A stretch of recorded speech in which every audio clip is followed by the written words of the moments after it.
Hi guys! Welcome to my channel. This is Marcela Maningti. Magpiprepare tayo ng cotolette al mayali. With breadcrumbs. Breadcrumbs siya. Ito yung iodized salt para manipis yung suot.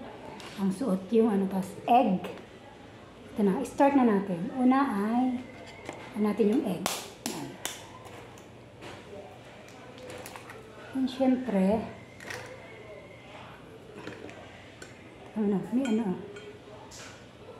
siyempre magugas muna kayo ng kamay bago ang lahat.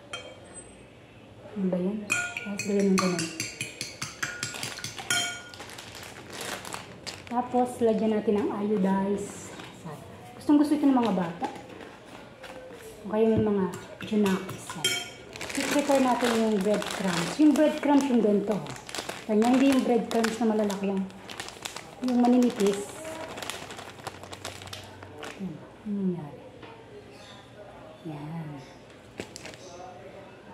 Prepare natin. Una, lagyan natin ng egg. Ano natin siya sa egg. Pwede din ang chicken. Pero basta puro laman. Gaganyan natin. Diba?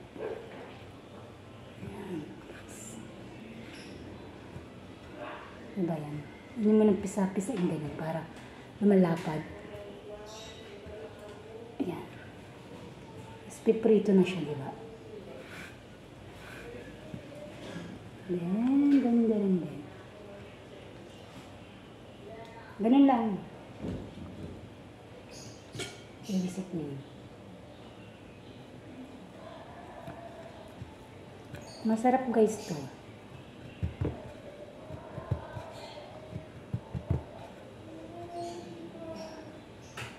Diba? Lang sa matapos.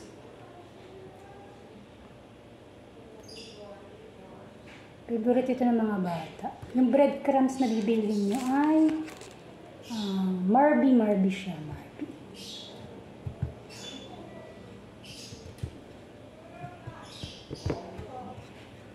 Hopla.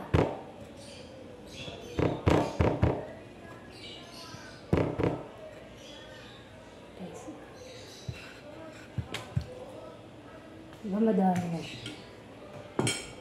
Favorite kasi ito ng anak ko. Second plate, diba? Try nyo guys. Magugustuhan talaga ito ng mga junakis. Mas okay sa mga bata yung Then, diba? Tapos prito na natin.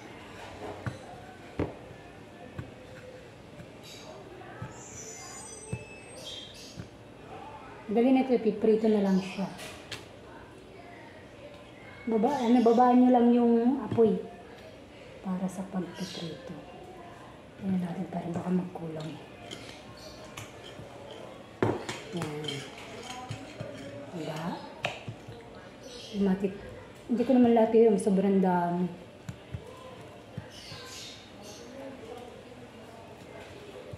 Diba? Sarap niyan guys.